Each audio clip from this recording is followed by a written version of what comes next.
The mud in the livery alley was freezing into jagged gray ridges that bit through the thin soles of Sarah Jenkins' boots.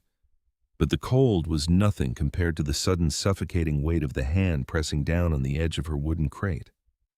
The crate held the last 12 loaves of her sourdough, their survival for the winter, and the hand belonged to the town bailiff, a burly man whose breath smelled of stale rye whiskey and authority.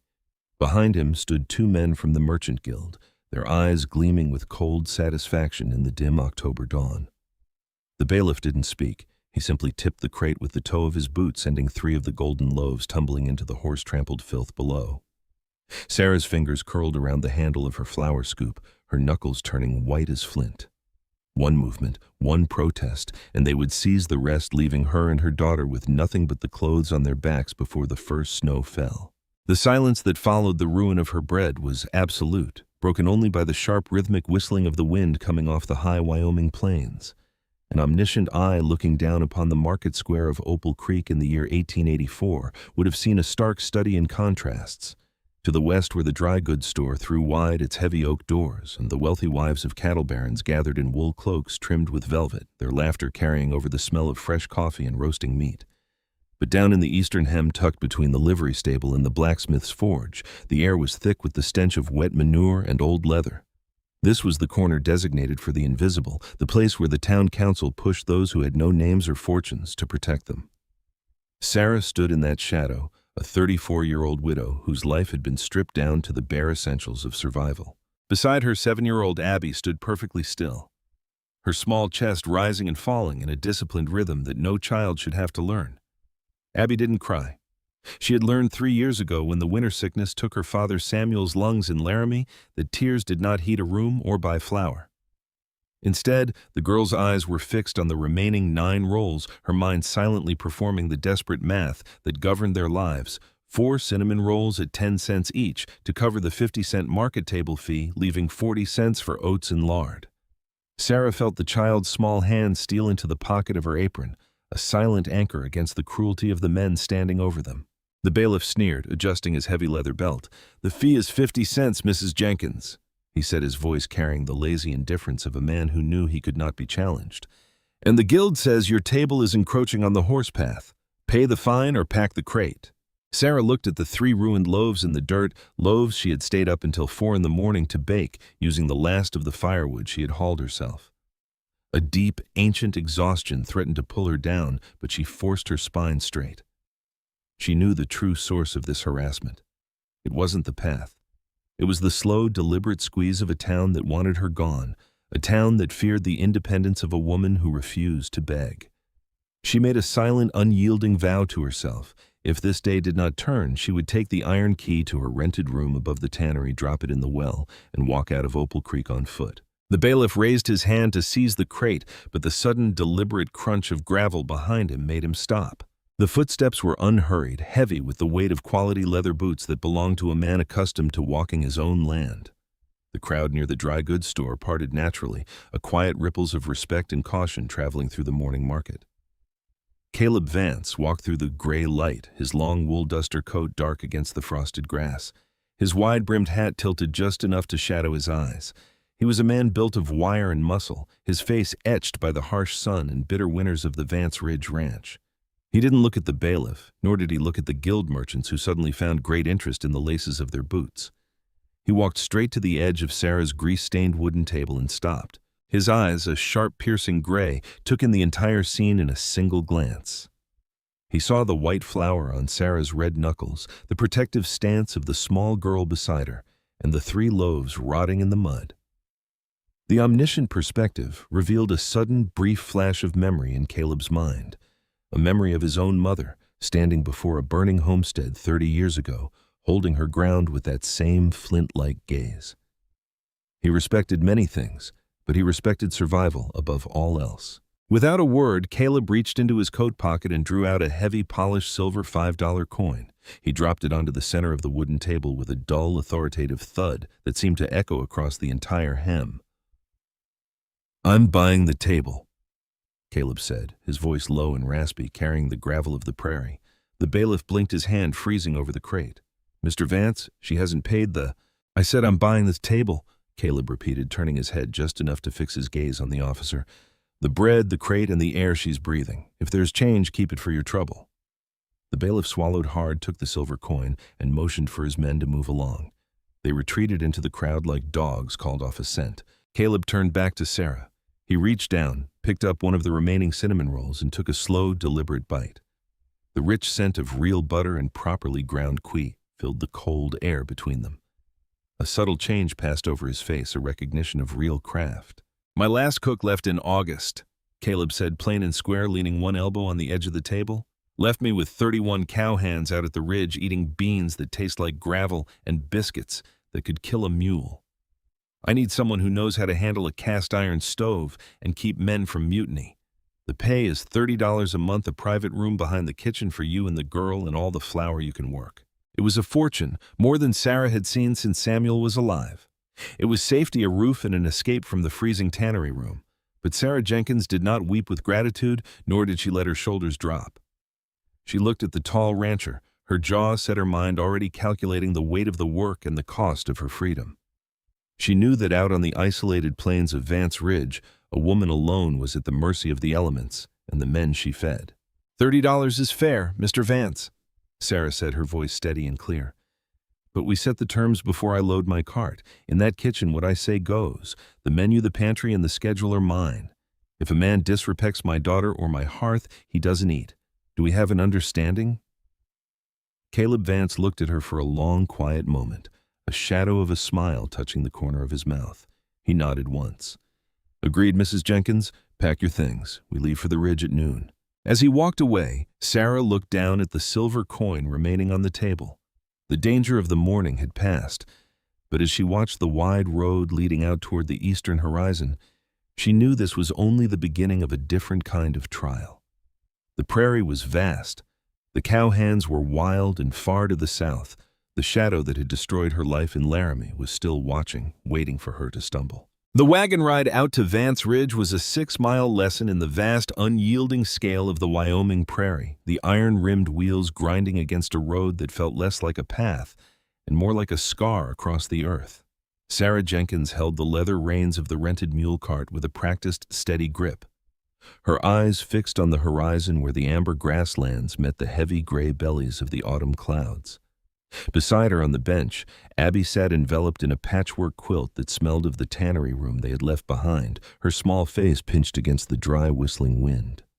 Behind them in the wagon bed, Sarah's entire life was reduced to the carved wooden crate, a sack of hard winter wheat, and the heavy black iron skillet her mother had given her in Missouri. They were moving toward a future defined entirely by 31 hungry men and a stranger's word, but as the perimeter fences of Vance Ridge finally came into view, Sarah felt no fear, only the cold, sharpening focus of a woman who knew exactly what she was worth. Caleb Vance was waiting at the hitching post, his long oilskin duster coat catching the dust kicked up by their arrival. He didn't step forward with the empty, practiced chivalry of a town merchant.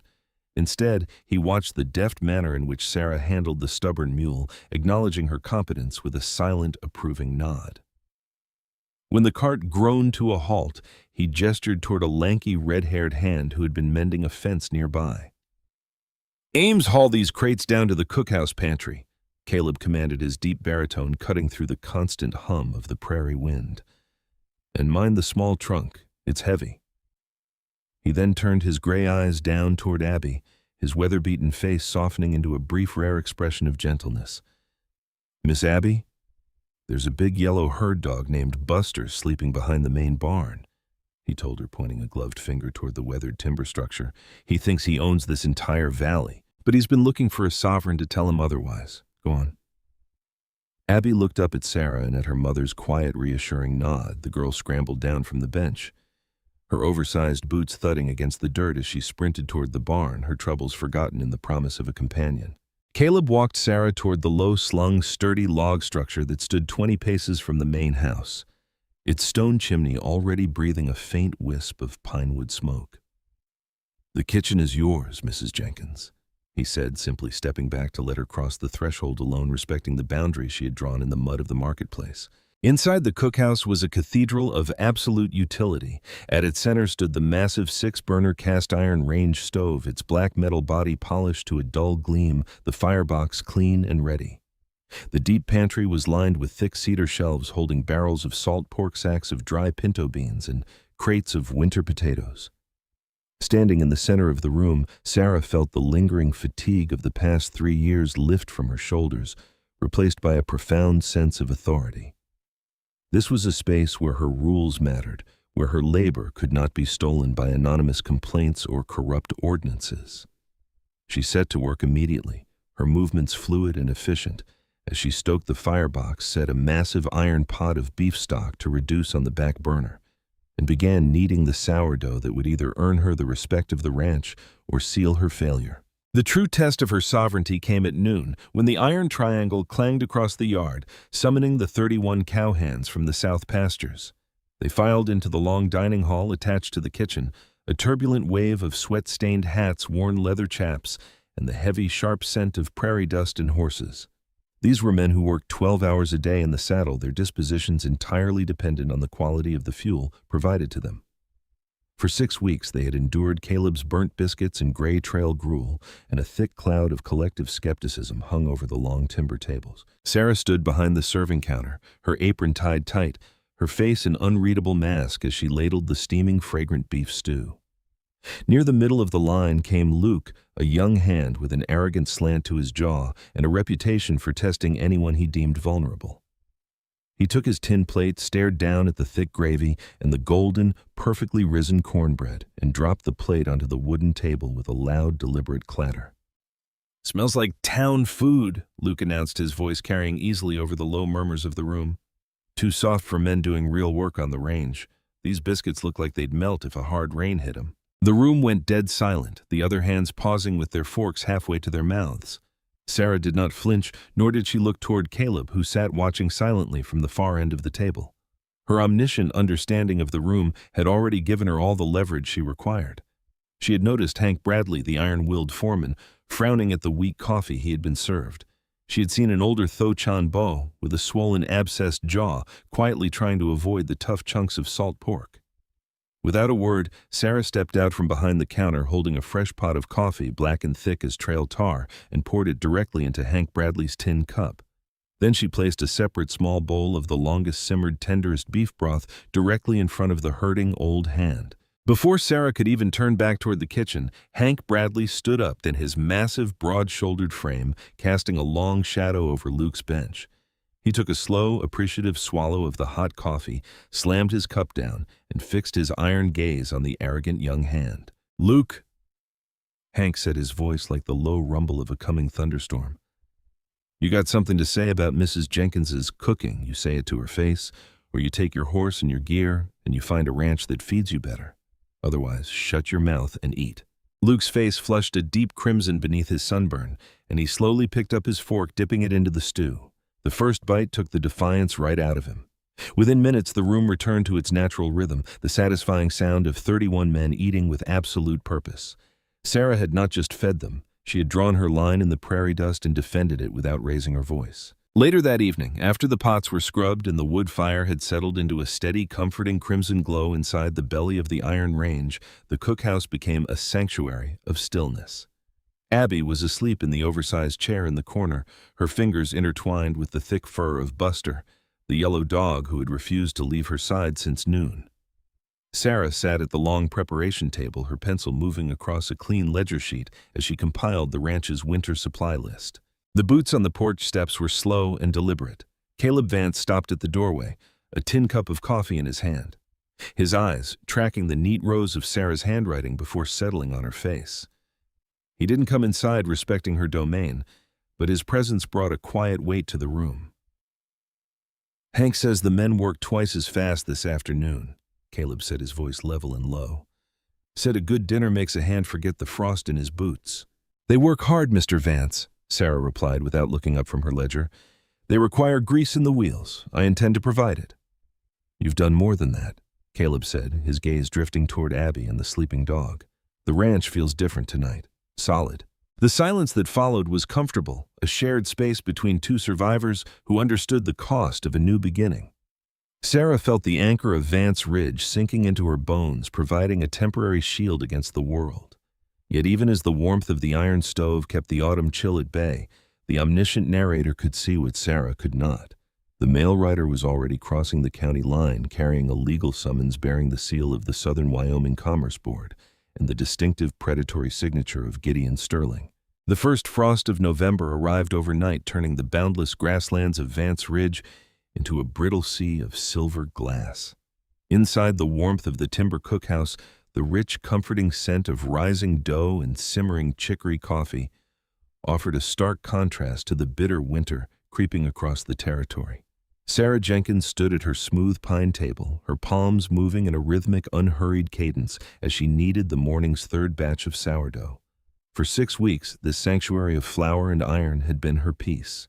The 31 cowhands no longer grumbled. They entered her dining hall with their hats tipped respectfully, their boots wiped clean at the threshold, and their plates scraped bare out of genuine reverence for her work. Even Abby had grown vibrant, her pale cheeks flushed with health from the hearty beef stews, her laughter echoing from the yard where she threw scraps to Buster. But an omniscient observer looking through the steam-fogged windows would have seen that the quiet equilibrium of the ranch was about to be violently shattered. The heavy timber door of the cookhouse swung open, letting in a sharp blast of sub-zero air and the grim, uncharacteristic silence of Caleb Vance. He did not remove his hat.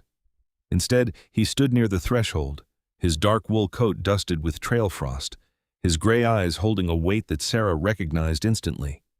It was the look Samuel had carried in Laramie right before the world fell apart.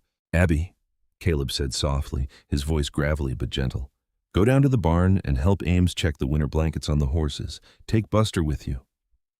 The little girl looked at her mother's tight expression, sensed the sudden tension in the room, and slipped out the door without a word, the yellow dog heel-bound behind her. Once the latch clicked shut, Caleb stepped closer to the table, reaching into his pocket. He drew out a crisp, heavy sheet of parchment bearing an official wax seal and laid it flat on the flour-dusted wood. "The mail rider brought this from the county seat," Caleb said plain and square. "It's an emergency summons from the Southern Wyoming Commerce Board, a formal intent to shut down operations here citing a public health hazard. They claim 3 people in town fell deathly ill from the baked goods you sold at the harvest market." Sarah didn't look down at the paper. Her gaze remained fixed on the white flour on her knuckles, but her heart turned to absolute flint. Through the omniscient lens of memory, the past rushed back in a terrifying, suffocating wave. 3 years ago in Laramie, the nightmare had begun exactly like this. Gideon Sterling, the ruthless and wealthy board member who coveted the prime commercial lot where Samuel's bakery sat, had used the exact same weapon. First came the anonymous, unverified complaints about spoiled flour, followed by sudden inspections, fabricated testimonies from paid local merchants, and ultimately an illegal board seizure that stripped them of every dime. The stress had broken Samuel's frail health, leaving him to succumb to the lung fever in a rented cellar room, while Sterling built a lucrative supply warehouse on their ruins. Now, like a predatory wolf trailing a scent through the snow, Sterling had found her in Opal Creek. "It's a lie, Mr. Vance," Sarah said, her voice dropping into a dangerous, steady calm. "Nobody sickened from my kitchen. Gideon Sterling wrote that complaint himself, just as he wrote the ones that killed my husband. He wants me broken and driven out of the territory so no one can question how he steals his land." Before Caleb could answer, the sharp, authoritative clatter of iron-shod hooves echoed from the frozen yard. Looking through the glass, they saw a black buggy pull to a halt. A young county deputy clerk climbed down holding a brass-tipped rod of office, but it was the man sitting inside the carriage who held the true malice of the scene. Gideon Sterling sat wrapped in a black beaver fur coat, a polished silk hat atop his silver hair, a smug, predatory smile fixed on his aristocratic face. He did not deign to step into the dirt, but his presence alone poisoned the morning air. The deputy clerk marched to the porch, shouting through the door, "Sarah Jenkins, you are formally commanded to cease all commercial production of food and appear before the board this Friday morning at 9 o'clock. Failure to comply will result in immediate arrest and the seizure of this property's stores." Sarah moved toward the door, her hand gripping the iron latch ready to face her ruin, but Caleb's heavy, calloused hand caught her forearm. "Stay inside, Sarah," he commanded quietly. He stepped out onto the porch alone, his tall frame blocking the doorway completely. Sarah watched through the window as Caleb glared at the carriage. His voice boomed across the yard like a rifle shot. "You tell Sterling that if his boots touch a single blade of Vance Ridge grass, I'll treat him like any other thieving coyote. We'll be at the hearing on Friday. Now get off my land!" The deputy clerk paled, scrambling back into the buggy, and the carriage hurried away into the gray fog. Caleb returned to this kitchen, his jaw set hard. Sarah was already reaching for her apron strings, her eyes bright with unshed tears of frustration.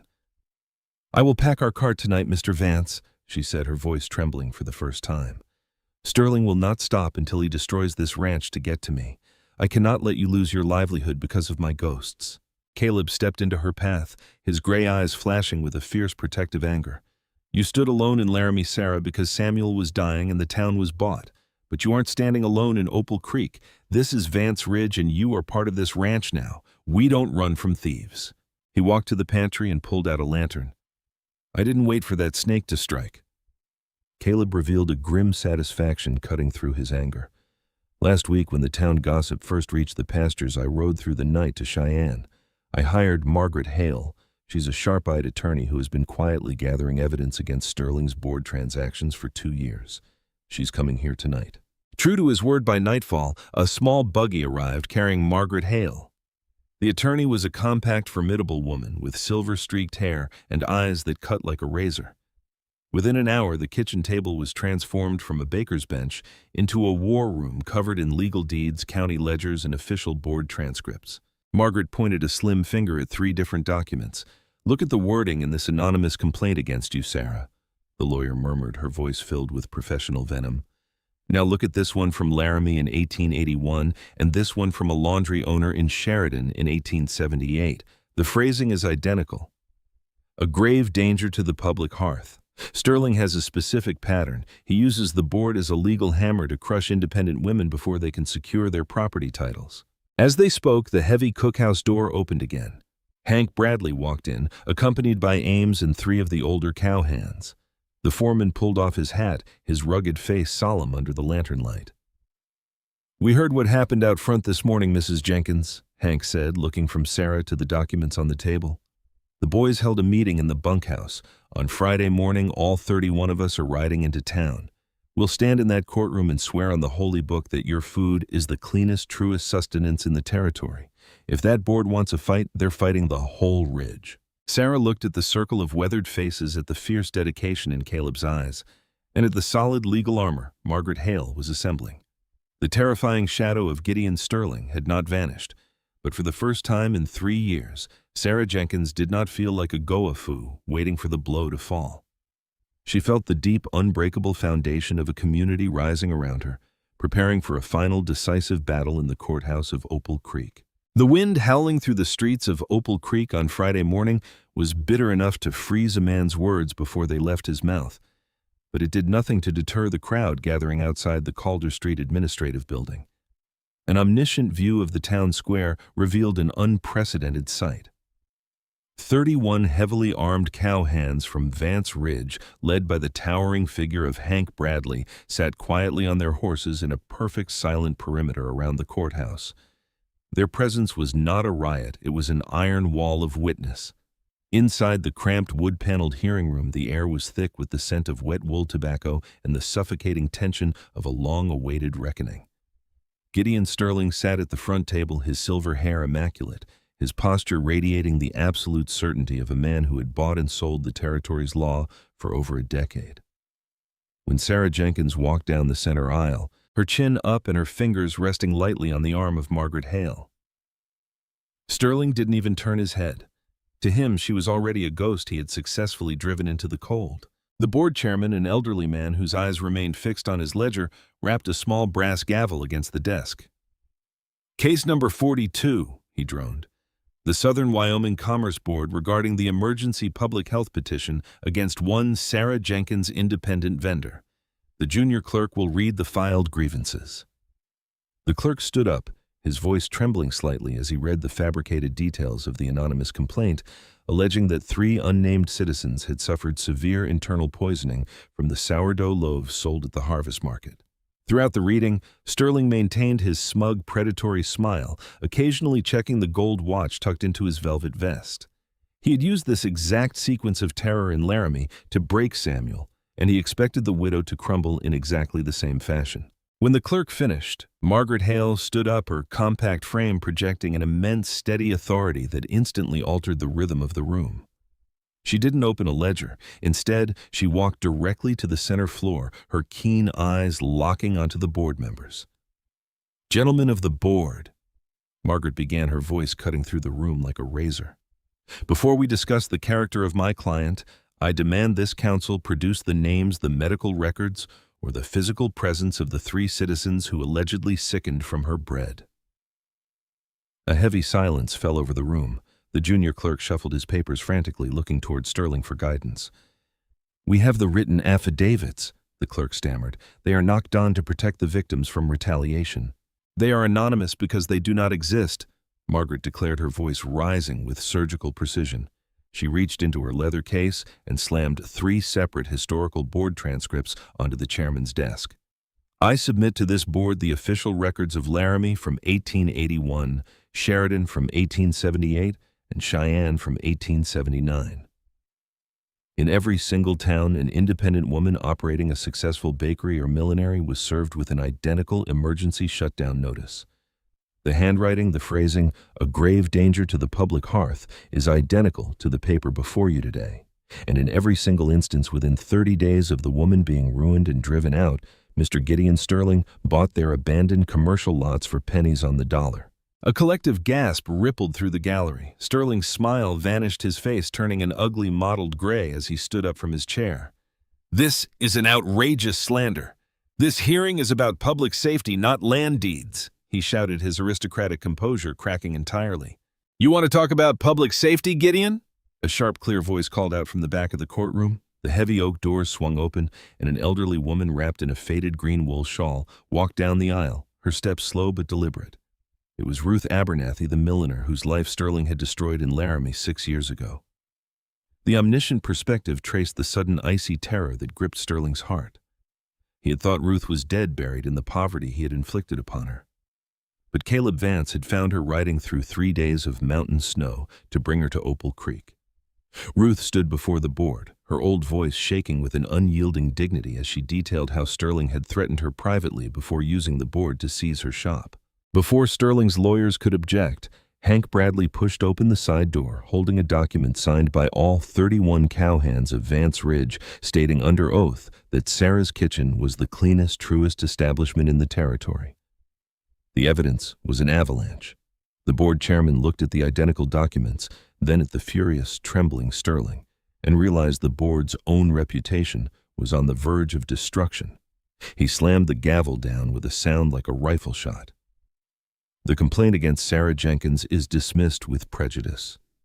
Furthermore, this council formally refers the financial transactions of Mr. Gideon Sterling to the state authority in Cheyenne for immediate criminal investigation of abuse of power." The courtroom erupted into cheers, and Sterling was rushed out the back door by his associates, his power broken forever. The wagon ride back to Vance Ridge that afternoon was silent, but it was a golden, triumphant silence. The winter sun broke through the heavy gray clouds, bathing the silver prairie in a warm amber light. That evening, after the cowhands had celebrated with a massive feast of roasted beef and fresh pies, the cookhouse returned to its familiar, peaceful stillness. Abby was asleep in the corner, her small arm thrown over Buster's neck, the yellow dog snoring softly in the heat of the cast-iron stove. Caleb Vance stood by the long preparation table where Sarah was quietly wiping down the wooden surface. He looked at her for a long time before speaking. "The town will be different now, Sarah," he said softly. "You won't have to look over your shoulder anymore. I minded being alone on this ridge until you arrived. I want you to stay not as my cook, but as my partner, as the mistress of Vance Ridge." Sarah paused her cloth, looking at the tall rancher who had stood between her and the storm. Her heart was full, but her spirit remained entirely her own. "I care for you, Caleb," she said, her voice steady and clear. "But I am a woman who needs her own foundation. I have a vision for a business in town, a place of my own." Caleb smiled, a genuine, warm expression that erased the years of hardship from his face. He reached out and touched her hand. I didn't ask you to stay to make you invisible, Sarah. I want to build that business with you. Let's build it together. 3 years later, on a beautiful, crisp September morning, the omniscient eye would have found Sarah Jenkins standing behind the large glass window of Jenkins's kitchen on the main street of Opal Creek. The restaurant was the most successful in the county, its tables always packed with travelers and locals alike. But every Monday morning, the doors were locked to the public. Inside, a dozen vulnerable town widows, young single mothers and girls who had been pushed to the margins, sat in a wide circle. Sarah stood at the center, teaching them not only how to knead the perfect sourdough, but how to manage a budget, how to price their labor, and how to look a merchant in the eye without flinching. In the corner, 10-year-old Abby sat doing her schoolwork, watching her mother with proud, observant eyes, learning what it meant to be truly invincible. Sarah looked out the window, seeing Caleb waiting by the wagon, and felt a profound, unbreakable peace. She had once been the invisible widow in the mud of the livery alley, but she had learned the greatest truth of the frontier: a woman's true worth is never determined by who stops to notice it. It is kneaded every single morning with her own 2 hands, and once that foundation is built, no storm on the Wyoming prairie can ever tear it down.